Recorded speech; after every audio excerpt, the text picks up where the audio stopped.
So here's the deal, folks. My wife and I have been hitched for a solid 8 years. Started pretty good, all rainbows and butterflies. But as time passed, things took a nasty turn. Let me tell you, it was like walking on eggshells around her. Anything and everything seemed to set her off like a ticking time bomb. I'm talking about the tiniest things, like leaving a sock on the floor or forgetting to put the cap back on the toothpaste. Boom! Instant rage mode activated. I'm just sitting there scratching my head thinking, what in the world am I doing wrong? But man, it seemed like there was no escaping her wrath.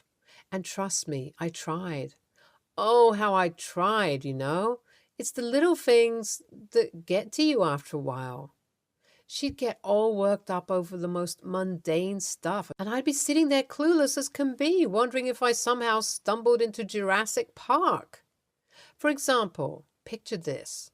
I come home after a long day at work, all tired and just wanting to unwind.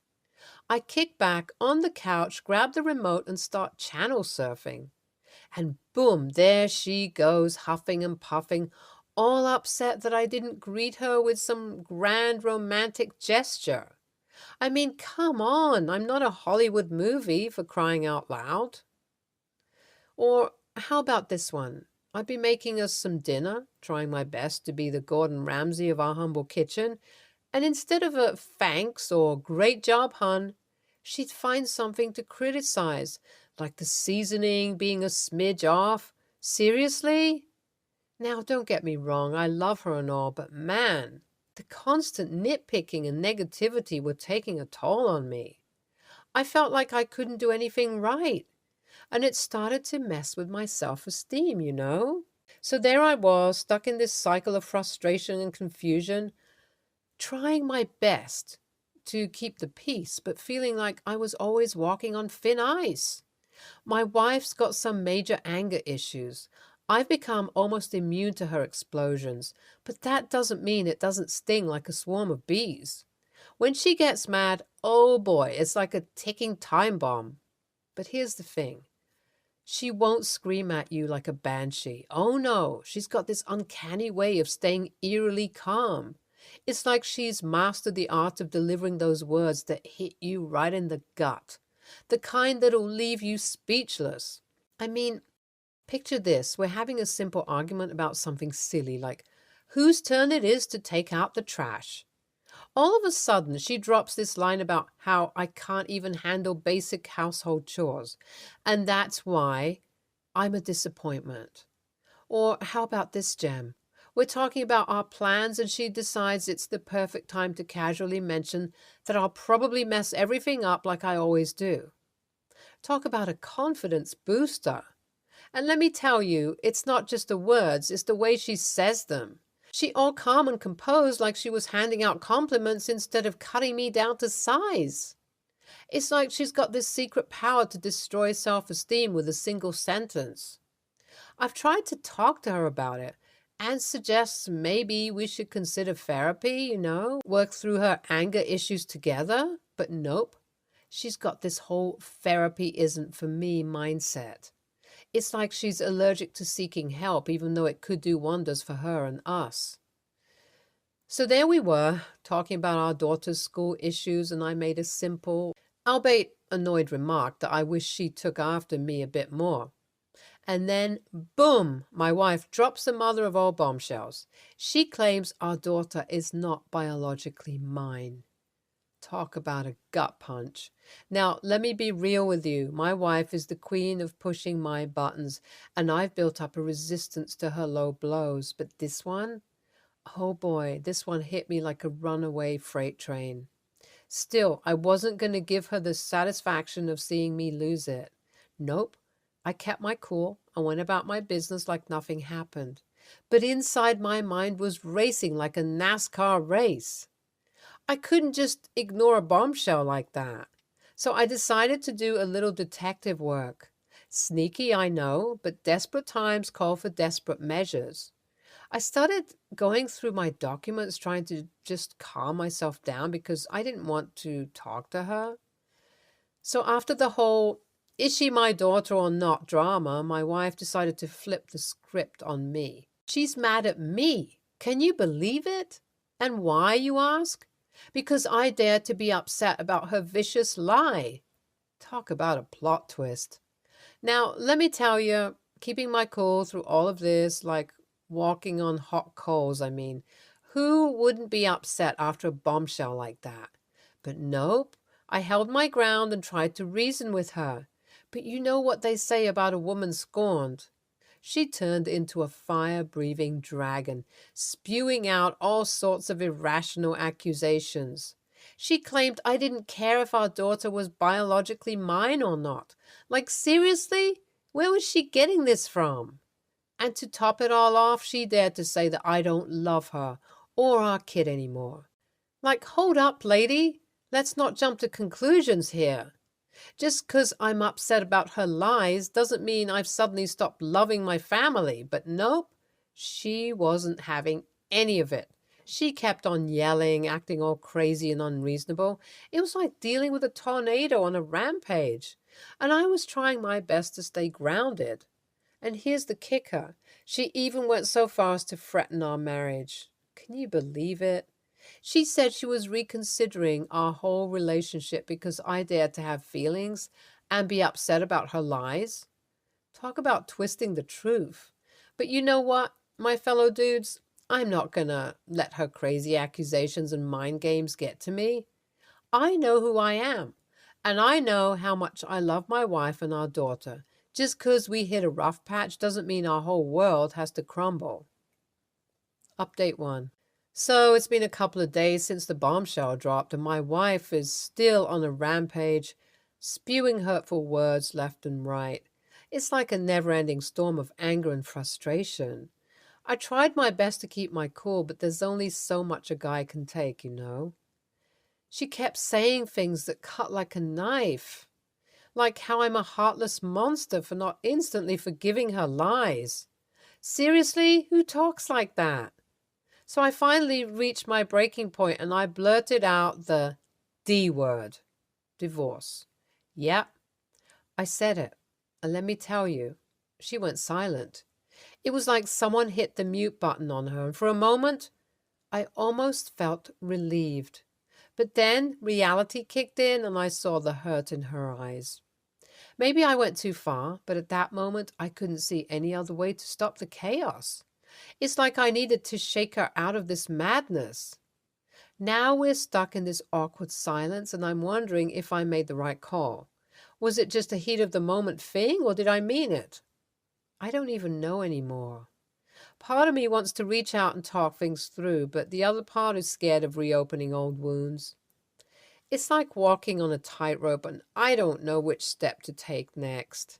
But deep down, I know that I still love my wife and I don't want to give up on us. We've been through so much together and I want to find a way to work through this mess. So let's see how this plays out, shall we?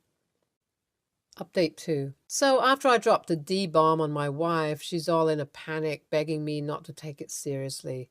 Like, lady, you can't just throw that word around and expect everything to go back to normal. She claims she was just mad and didn't mean it, that it slipped out of her mouth by mistake. Yeah, right. I'm not buying it. Words have power, and you can't just take them back like they never happened. I decided to give her the cold shoulder treatment for a while, because honestly, I needed some space to process all of this. But she kept on trying to talk to me like all the time. It's like she's desperate to fix things. But I'm not going to let her off the hook that easily. Finally, I decided to lay down some ground rules. I told her that if we're going to work this out, she needs to get her act together and seek therapy. Yeah, she's got some major issues to deal with, and I ain't going to be her emotional punching bag. Surprisingly, she agreed to it. Thank God for small miracles, right? So now we're on the therapy train, and I'm hoping it'll help her sort out her emotions and stop all the crazy antics. But let me tell you, it's still going to be a bumpy road ahead. Trust is shaken. Feelings are hurt. And I'm not sure if we can ever get back to where we once were. But hey, At least she's willing to work on herself, and that's a start. I'm not ready to give up on us just yet, but she's got to prove that she's willing to change and treat me with the respect I deserve. So let's see where this therapy journey takes us. Update 3. We've had 3 sessions already, and I'm not going to lie, I was skeptical at first. I mean, could talking to a stranger fix all the mess we're in? But hey, I'm willing to give it a shot, and guess what? It's working. I can see some positive changes in her already. She's opening up about her feelings, working through her anger issues, and just being more self-aware in general. It's like a breath of fresh air. Finally, she's not constantly snapping at everything and everyone around her. We're having actual conversations without her going off the deep end. Of course, it's still early days, and I know we've got a long way to go, but for now, I'm cautiously optimistic that things are on the right track.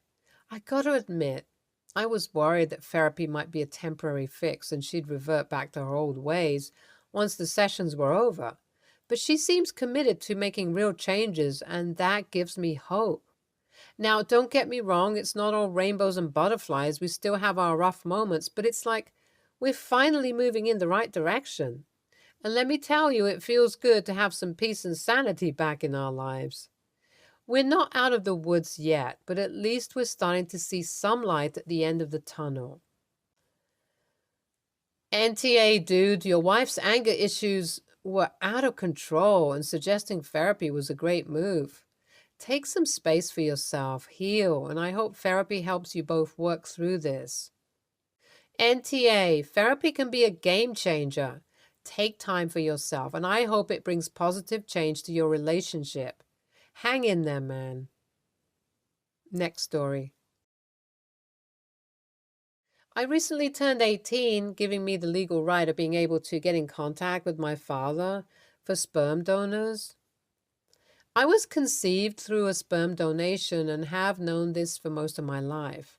I have known since the age of 13 that I was going to want to have a go at making a relationship with my father, biological. However, my parents have always been against this. They have given reasons which are valid points, such as that my father may not want to meet me and I could ruin his life in some ways. Despite their unsupportiveness, I went and did it anyway and found him on Facebook. Of course, I was thinking that anything could happen, but he was one of the nicest people I ever met and proved to me further how much I want a good relationship with him.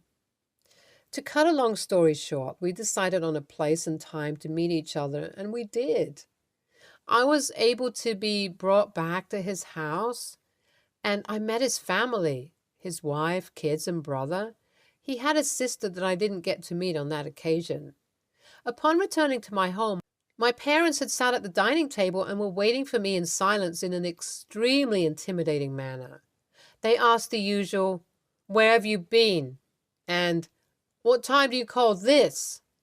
Something was fishy from the start, and my suspicions were proved to be correct when my dad said he knew where I had been.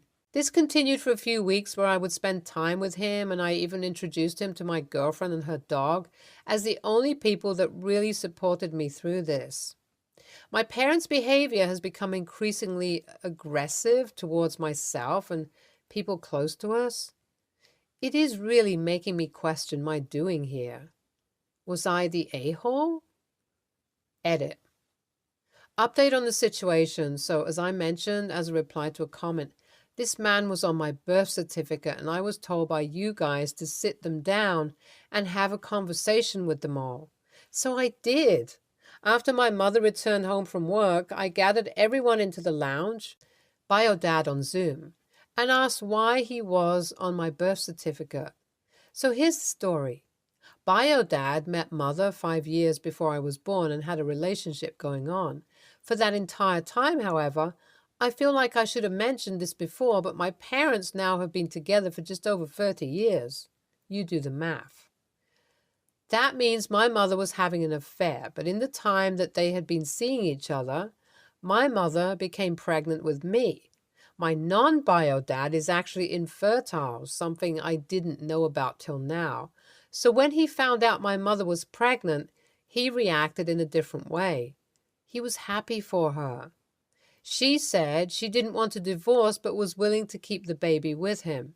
He said yes, as they had been trying to have a child for about 11 and a half years at the time, with zero luck.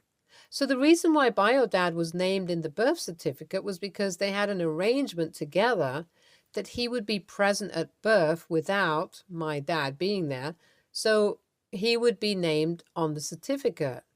And at 18, I would be encouraged to meet him and tell the story.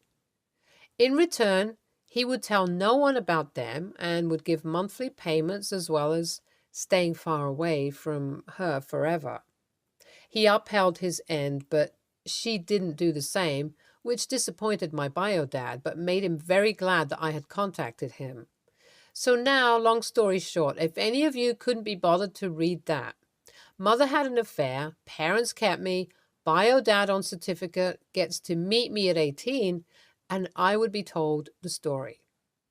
I in no way will be disowning my current father. He has been the figure that I had needed in my life so many times that I just couldn't even if I wanted to. I will continue to see my bio dad and will keep you updated on the progress if you guys want to be. Edit 2. So basically, the entire sperm donor thing just happened to be the first thing they thought of at the time, and they just let me believe their lie. Meet versus don't meet your biological parents is an eternal struggle. Don't hold it against your parents that they didn't want you to go through with it. The experience could have disappointed or hurt you. It may have been too much for you mentally to handle. They don't know the man and whether his entry into your life would have been harmful to you or not.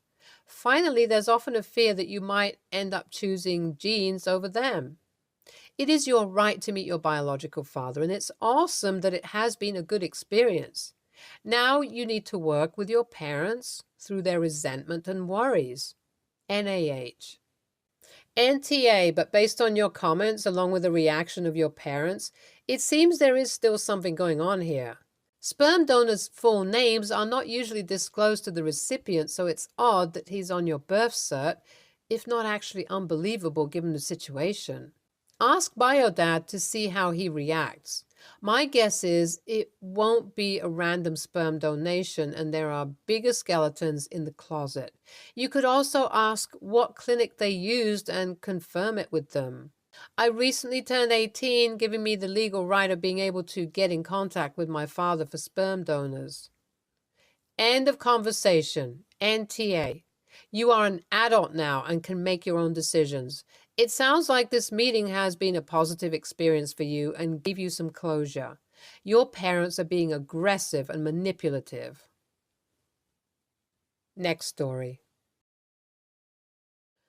I, 25, female, am getting married in October 2023 to my fiancé, 29, male. We got engaged in October 2022. Recently, I started picking up bridesmaids. I already have my maid of honor, Jalen, 22, female, but hadn't asked the other two girls I needed, one of them being another friend and then Haley. And before all this came to light, I was considering Tammy if another friend wasn't able to. Haley agreed to be my bridesmaid, but when I brought up possibly asking Tammy to be a bridesmaid if other friend couldn't do it, Haley told me what Tammy was planning. The night I got engaged, I FaceTimed my friends, Tammy, 27, Haley, 25, Amy, 25, and Danny, 24. Everyone was there minus Danny as she was putting her kids to sleep. Everyone congratulated me and I got off the call to go to dinner with my fiancé.